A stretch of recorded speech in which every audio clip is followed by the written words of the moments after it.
하나님의 뜻에 따라서 산다는 것은 그리스도인들에게 특별한 그리고 독특한 생활 양식입니다.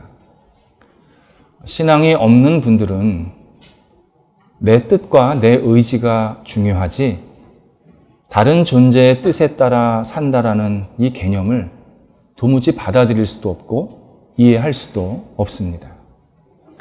하지만 하나님의 뜻에 따라 산다는 것은 억지로 또는 기계적으로 그냥 따라간다 그런 의미가 아닙니다.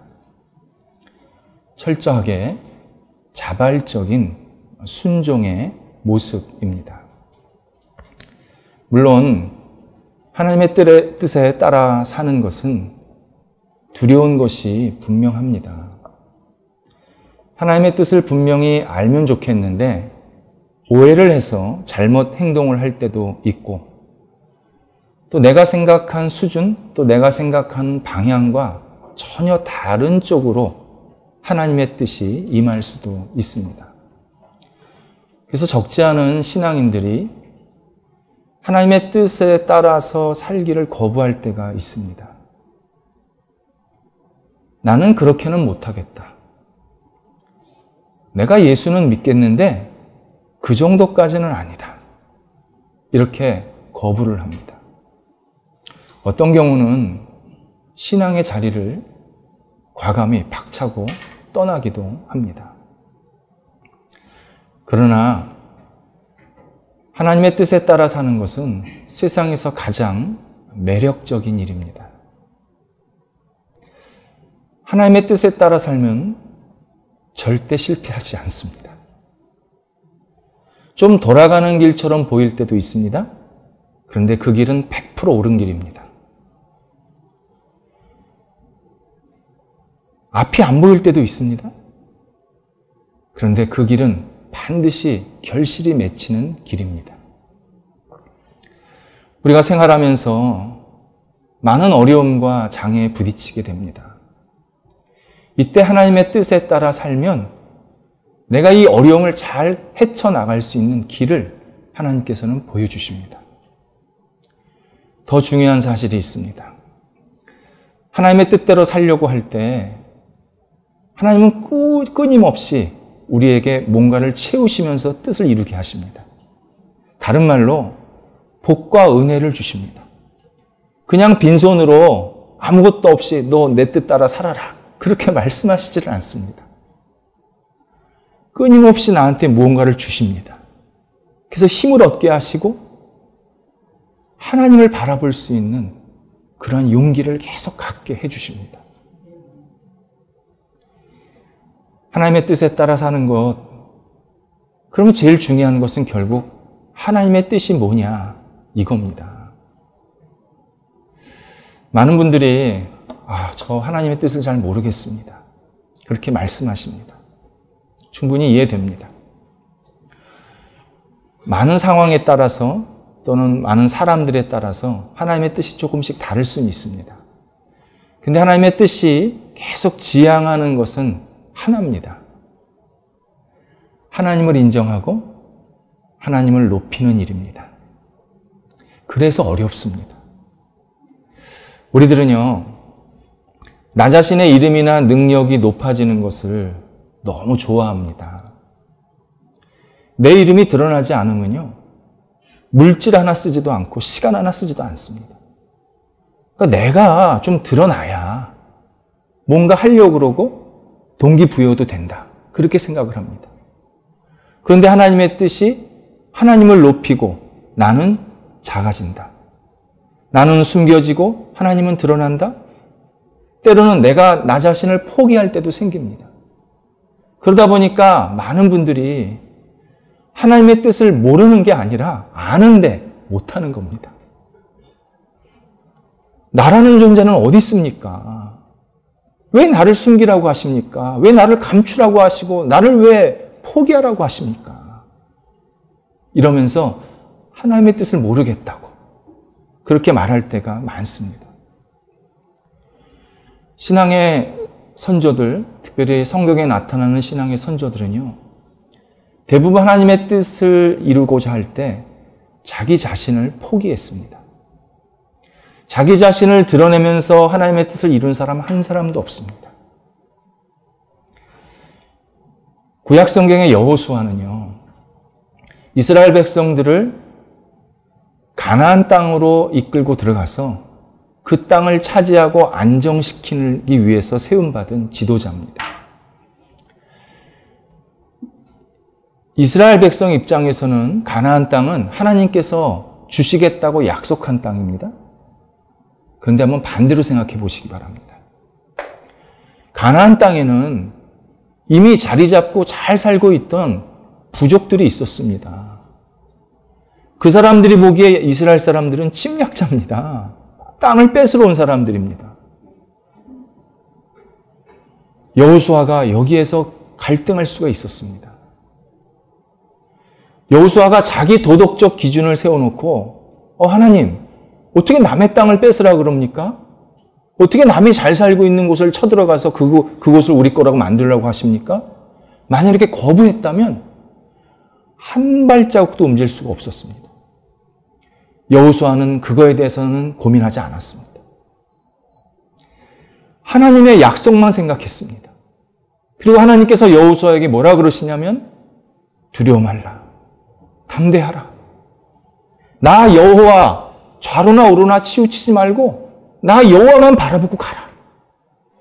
이 약속을 붙잡고 결국 가나안 땅에 들어가서 이스라엘 400만이 넘는 엄청난 인구를 안착시키는데 귀한 역할을 하게 됩니다.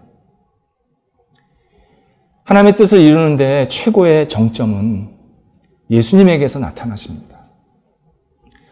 신약성경 누가복음 22장에 의하면 예수님께서 십자가를 지시기 전날 밤 한숨도 못 주무셨습니다. 밤새 기도를 하십니다. 그 기도 내용이 아버지, 할 수만 있거든 이 잔을, 이 십자가 지는 일을 내게서 옮겨주시옵소서. 눈물로 간절히 기도합니다. 우리 중 누가 그렇지 않겠습니까? 예수님도 당연한 것입니다. 예수님께서 창조주고 전능자십니다. 그런데 피조물 중에 하나인 인간이 지극히 모욕하고 핍박한다고 하면서 예수님을 죽이려고 하는 것을 다 아실 때 얼마나 괴로우셨겠습니까? 얼마나 권위가 떨어지는, 얼마나 당신 자신을 포기하는 그런 아픔이 있으셨겠습니까? 근데 예수님께서는 여기서 그치질 않으시고 그 다음에 이렇게 기도를 마무리하십니다. 그러나 내 뜻대로 하지 마시고 아버지의 뜻대로 하옵소서. 예수님께서 당신 자신을 과감히 포기하고 하나님의 뜻을 높여드렸을 때 그 십자가의 돌아가심을 통해서 우리가 하나님을 제대로 알게 되었습니다. 예수님께서 십자가의 돌아가심으로 하나님이 우리를 얼마나 사랑하시는지 알게 되었습니다. 이전까지 우리는 하나님께 버림받았다고 생각한 사람들입니다. 하나님이 계시냐? 하나님이 계시면 나 이렇게 왜 힘드냐? 이렇게 하소연만 했던 사람들입니다. 근데 예수님께서 십자가에 돌아가심으로 하나님이 나를 죽기까지 사랑하시는구나. 이 사실을 알게 되었습니다. 우리가 아무리 큰 죄를 지어도 아무리 큰 어려움이 있어도 하나님은 우리의 죄를 용서하기를 원하시고 구원하시기를 원하신다라는 그 뜻을 우리가 예수님의 죽음을 통해서 알게 되었습니다. 그래서 우리 스스로를 절대 포기하지 않아도 되는구나. 그렇게 용기를 갖게 만들어 주셨습니다. 이 모든 것은 예수님께서 스스로 낮추셨기 때문에 우리가 하나님을 제대로 알게 된 것입니다. 그리고 하나님은 예수님을 우리의 구원자로 우뚝 세워주셨습니다. 바울이 이런 하나님의 뜻을 따르는 삶을 로마서 12장 1절 2절에서 이렇게 설명을 합니다. 너희들이 하나님의 뜻에 따라 살려고 하면 너 자신을 하나님이 기뻐하시는 산 제물로 매일 드려라. 재물이라는 것은 나를 죽이는 겁니다. 근데 내가 살아있으면서 하나님 앞에서 계속 나를 죽이라는 것입니다. 그래야 하나님의 뜻을 이룰 수 있다. 이렇게 우리한테 권면하고 계십니다. 사도 바울이 하나님의 뜻을 이루려 했을 때 하나님께서 엄청난 복과 결실들을 주셨다는 사실을 오늘 본문에서 우리는 확인하게 됩니다. 바울이 오늘 에베소에 도착을 합니다. 근데 이곳이 두 번째 에베소의 방문입니다. 바울이 지금 현재 터키의 광야 그리고 산맥이 많았던 그 중앙 지역을 통과해서 서쪽 끝 도시인 에베소까지 도착했는데 그 거리가 안디옥에서부터 출발을 했다 그러면 1000km가 넘습니다. 처음에 바울이 에베소에 도착해서 복음을 전했을 때 에베소 사람들이 복음을 듣고 은혜를 받았습니다. 그래서 예수님을 믿게 되었습니다. 이때 에베소 사람들이, 믿은 사람들이 바울이시여, 우리와 함께 좀 더 머무시면서 우리에게 하나님의 말씀을 좀 가르쳐 주세요. 이렇게 간절히 요청을 합니다. 이때 바울이 사도행전 18장 21절에서 뭐라고 대답을 하냐면, 하나님의 뜻이 있다면 다시 여러분들에게 오게 될 것입니다. 이렇게 대답을 합니다. 이 말을 들은 에베소 사람들은 되게 섭섭했습니다. 그리고 바울이 우리랑 같이 있기 싫구나 오해할 수 있었습니다. 하지만 이 말은 바울의 진심이었습니다. 바울이 첫 번째 에베소에 도착했을 때 하나님의 뜻은 유럽 지역에 복음을 전하는 거였습니다. 그래서 유럽에 복음을 잘 전하고 나오면서 잠깐 들린 도시가 에베소입니다. 하나님께서 뭘 원하셨냐면 빨리 예루살렘과 안디옥, 바울이 제일 처음 떠난 도시 안디옥에 가서 유럽의 하나님의 뜻이 이렇게 지금 전파되었다, 알려라. 그게 하나님의 뜻이었습니다. 바울이 만약에 자신의 어떤 위상을 드러내기를 원하고 또 에베소에서 자기가 인정을 받기를 원했다 그러면 아마 오래 머물면서 에베소에서 복음을 전했을 것입니다. 그런데 멈추지 않았습니다. 어느 순간에서도 자기를 드러내지 않았습니다. 지금 하나님의 뜻은 그거 아닙니다. 지금 하나님의 뜻은 빨리 내가 예루살렘으로 가야 되고 안디옥으로 가야 됩니다. 이렇게 전한 것입니다. 그리고 났더니 하나님께서 두 번째 바울에게 에베소에 방문하게 하십니다. 그런데 이때 역사적으로 전무후무한 엄청난 일이 벌어집니다. 먼저 하나님께서 에베소에 바울을 3년 동안 머물게 하십니다. 바울 전체 인생에서 복음을 전하는 기간이 대부분이었는데 그 중에서 제일 오래 머문 장소가 에베소입니다. 오늘 도착한 에베소입니다. 8절에 보니까 먼저 에베소 회당에서 3개월 동안 복음을 전합니다. 이전에 데살로니가 회당에서 복음을 전했을 때요, 3주 지나니까 엄청난 핍박이 들어왔습니다. 그래서 복음을 더 이상 전할 수가 없었습니다. 그런데 에베소에서는 3개월 동안 아무 문제 없이 복음을 전하게 됩니다. 물론 일부 유대인들이 바울이 전한 복음을 거부를 했고 그 사람들 앞에서 바울이 전한 복음을 비방을 했다고 합니다. 그런데 거기까지입니다. 더 이상 핍박하지 않습니다. 더 이상 쫓아다니면서 바울을 죽이려고 하지 않습니다. 그래서 바울이 담대하게 회당에서 3개월 동안 복음을 전할 수 있었습니다. 그리고 회당을 떠나서는 두란노 서원이라는 곳에 가서 계속 복음을 전하게 됩니다. 두란노 서원, 서원이라는 것은 우리로 말하면 교실입니다. 강의실입니다. 두란노는 사람 이름입니다. 두란노가 운영하는 교실, 딱 이렇게 잘 갖춰진 교실, 그 교실에서 집중적으로 복음을 전하는데 자그마치 2년 동안 매일 복음을 전합니다. 그런데 본문에 보면 아무런 방해가 없습니다. 이전까지만 해도 하루다 멀다 하다가 그렇게 복음을 전하면 그렇게 핍박을 받았고 쫓아다녔는데 2년 동안 에베소에서 복음을 전하는데 3개월까지 합치면 2년 3개월 동안에 거의 어려움을 당하지 않습니다. 어려움은 이제 나중에 당합니다. 이때 이 2년 3개월 동안의 복음을 전해서 엄청난 결과가 생깁니다.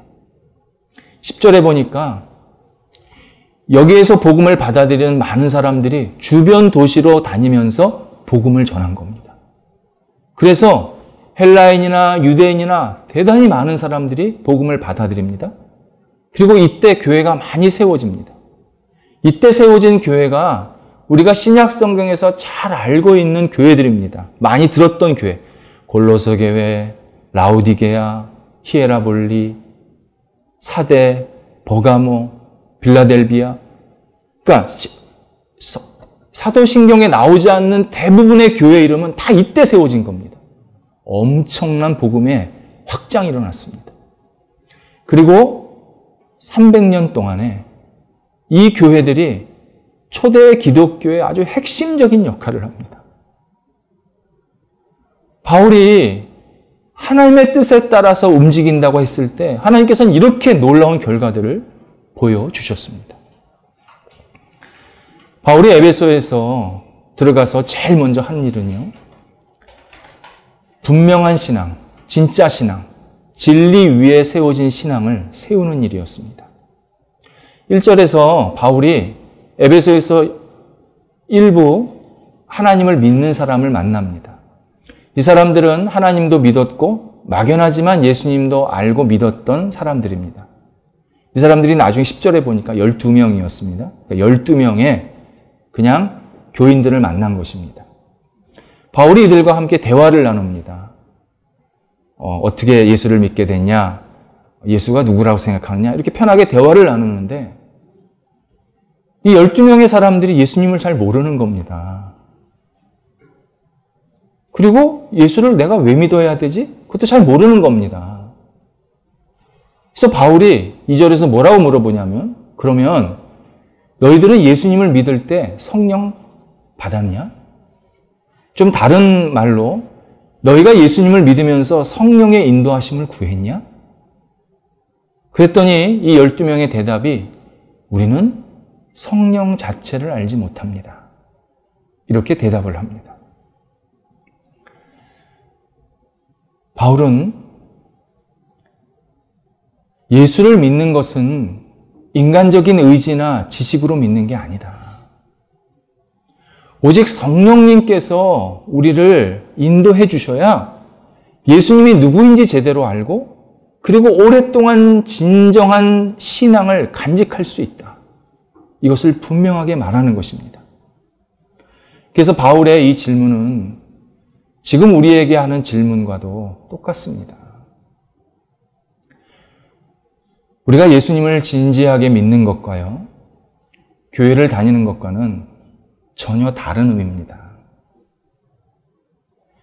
교회를 다닐 때요, 아무 생각 없이 습관적으로 다닐 수 있습니다. 근데 그런 신앙은 진짜 신앙 아닙니다. 예수님을 믿으려면 성령의 도우심, 성령의 인도하심이 반드시 필요합니다.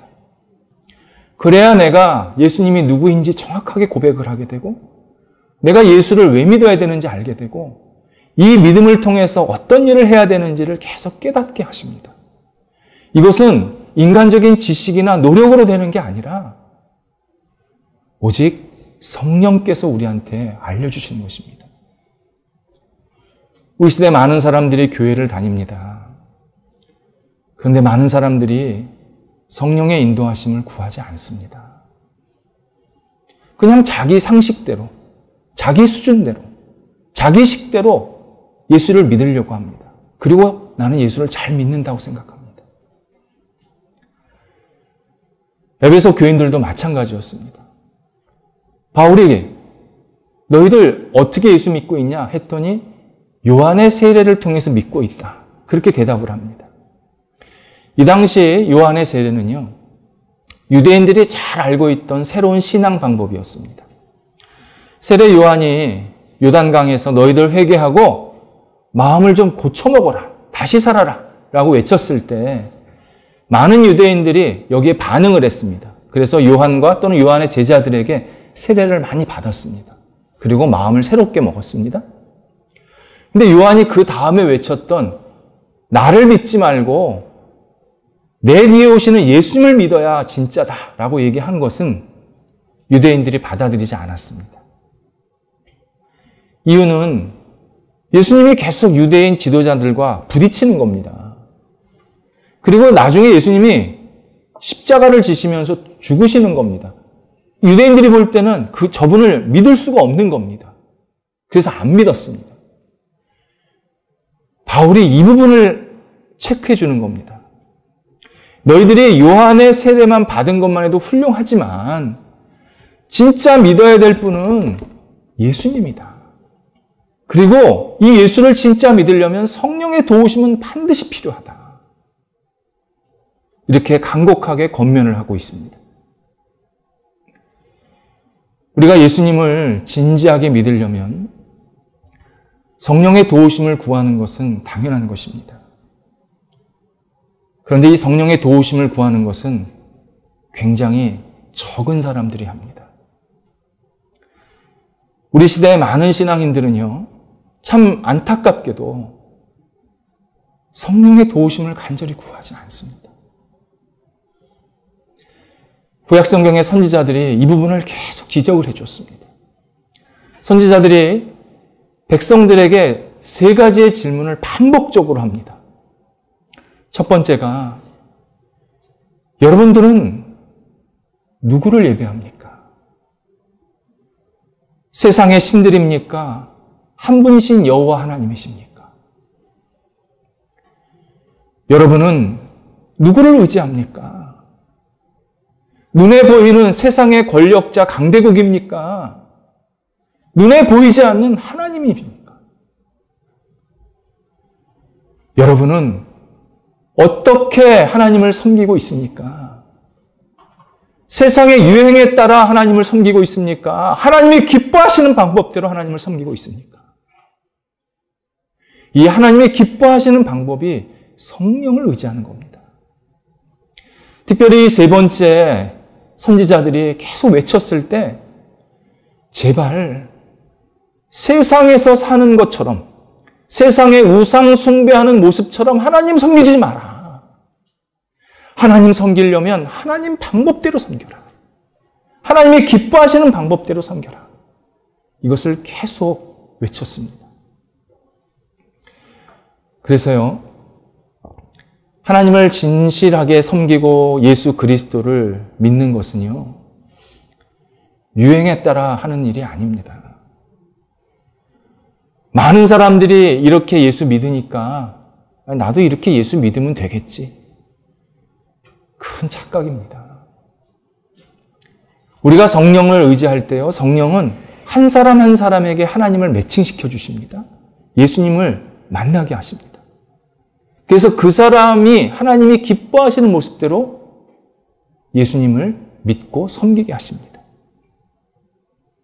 그런데 우리 시대는 숫자의 논리에 빠져서요, 많은 신앙인들이 대세 많은 사람들이 이렇게 신앙생활 하니까 우리도 그렇게 하면 돼. 너무 쉽게 신앙생활을 합니다. 그래서 실패한 사람이 한 사람이 있습니다. 다윗입니다. 구약성경 사무엘하 24장에 보면 다윗이 국가를 통치했을 때 최고의 안정된 국가를 만들어냅니다. 정말 많은 백성들이 그 이스라엘 지경에서 살게 되었고, 땅은 역대 제일 넓은 땅을 가졌고, 경제적으로, 정치적으로 굉장히 좋은 환경에서 나라를 다스렸습니다.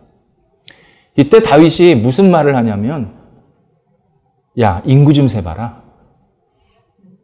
신하들한테 이렇게 부탁을 합니다. 다윗이 인구를 세라고 했던 것은요, 내가 치세를 잘해서, 내가 하나님을 잘 섬겨서 우리나라에는 이렇게 인구가 많다. 이거를 좀 드러내고 싶었습니다. 이때 요압이라는 신하가 왕에게 직언을 합니다. 왕이시여, 하나님이 원하시면 지금보다도 몇 배나 더 많은 인구를 주실 수 있습니다. 근데 왜 당신은 숫자의 논리에 빠져서 이 숫자가 많으니까 내가 지금 잘하고 있다, 내가 지금 하나님 잘 섬기고 있다, 왜 그렇게 스스로를 무너뜨리십니까? 인구조사하면 안 됩니다. 간곡하게 얘기합니다. 하지만 다윗은 더 재촉합니다. 빨리. 결국 하나님께서 크게 진노하시고 다윗이 그리고 이스라엘 백성들이 크게 처벌을 받습니다. 예수님을 믿고 성령을 의지하면서 진지하게 따르는 것은요, 대세에 따라서 사는 게 아닙니다. 제가 더 그냥 솔직히 말씀을 드리면, 사람들이 인터넷으로 예배를 드린다고 스스로 만족해하는 거 진지하게 고민하셔야 합니다. 우리가 성령을 의지해서 예수님을 믿는 것을 자꾸 놓치는 이유들이 몇 가지가 있습니다. 하나는 성령을 의지해서 예수님 믿는 것이 정말 중요하다, 가치가 있다라는 것이 한참 뒤에서야 발견이 됩니다. 그게 중요하다라고 여겨졌다는 것이 빨리 알려졌으면 내가 그걸 붙잡고 계속 살았을 텐데, 그냥 내 방식대로, 내가 익숙한 대로, 내가 편한 대로 신앙생활 하다가 신앙에도 실패하고 삶에도 실패하고 계속 어려움을 당하고 나서야 내가 지금 신앙생활 잘못했구나, 그때서야 발견을 합니다. 늦게라도 발견하면 감사한 일입니다. 대부분의 경우는 실패를 거듭하면서도 내가 뭘 잘못했는지 모릅니다. 그러니까 신앙생활 하면서도 계속 다람쥐 쳇바퀴처럼 잘못된 행동을 합니다. 또 하나가 있습니다. 우리 시대에 하나님을 섬기고 예수님을 섬기려고 하는 방식을 정보를 통해서 하려고 합니다. 인터넷이나 주변에 있는 사람들에게 듣고는 이렇게 신앙생활하면 잘하는 거구나, 그렇게 생각을 합니다. 여러분, 인터넷으로 신앙생활하면 된다라고 했을 때 예수님이 인터넷에 그냥 십자가에 못 박혀 죽었다, 그걸로 끝내실 수도 있었습니다. 그러나 그렇게 하지 않으셨습니다. 직접 못 박히셨습니다. 직접 나를 위해서 골고다에서 십자가를 끌고 가셨습니다. 예수님은 직접 우리를 만나시려고 하는데 우리는 늘 화면으로 예수님을 만나려고 합니다. 예수님은 성령을 통해서 우리와 함께 하시려고 하는데 우리는 정보를 통해서 예수님을 자꾸 이해하려고만 합니다. 예수 그리스도가 성령을 통해서 우리한테 다가오십니다. 이것을 소중하게 붙잡지 않으면 우리 시대의 신앙은 하염없이 밑으로 곤두박질 칩니다. 하나님께서 기뻐하시는 신앙은 정보나 주변 사람들의 이야기를 듣고 신앙생활하는 것이 아니라 직접 하나님을, 성령을 의지하면서 만날 때, 그분과 교제할 때, 그분이 나를 사랑하시는 것을 계속 느낄 때, 그때 하나님께서 우리에게 더 크신 사랑과 은혜를 체험케 하십니다. 하나님의 뜻을 이루는 사람들은요, 어떤 순간에서도 하나님을 실물로 만나려고 우리의 모든 것을 헌신합니다. 그리고 이것이 진리라는 것을 굳건히 붙잡습니다. 진리는 다수에 의해서 생기지를 않습니다. 우리가 평생 세상과 이렇게 어쩔 수 없이 이렇게 다툴 수밖에 없는 시간이 있습니다. 그때 한 가지를 기억하셔야 합니다. 사람들의 여론에 따라서 신앙생활하면 100% 실패합니다. 성령의 인도하심에 따라서 신앙생활하면 100% 성공합니다. 진리는 여론에 좌우되지 않습니다. 대세에 좌우되지 않습니다. 진리는 오직 여호와 하나님 그리고 예수 그리스도 그리고 이 두 분을 만나게 하시는 성령 하나님. 이 성령 하나님이 우리 안에 계실 때 우리 안에는 끊임없는 진리의 생활, 하나님이 기뻐하시는 생활로 거듭나게 만들어 주실 것입니다. 기도하겠습니다. 하나님, 저희가 참 어려운 시대를 살고 있습니다. 하나님을 바라봅니다. 그리고 우리를 직접 만나러 찾아오신 예수 그리스도를 붙잡습니다. 오 하나님, 저희들이 성령의 인도하심을 받아 예수 그리스도와 함께 교제하게 하시고, 그리고 하나님께서 우리를 얼마나 사랑하시는지 깊으신 경륜과 사랑을 체험하며 날마다 살아갈 수 있도록 역사하여 주시옵소서. 하나님, 요한의 세례에 멈추지 않게 하여 주옵소서. 성령의 도우심으로 끊임없이 하나님이 기뻐하시는 사람으로 우리의 삶이 승화되게 도와주시옵시고, 하나님께 영광 돌리며 하나님을 부여잡고 이 땅에서 신실하게 승리하는 저희 모두가 되도록 인도하여 주옵소서. 예수님의 이름으로 기도드립니다. 아멘.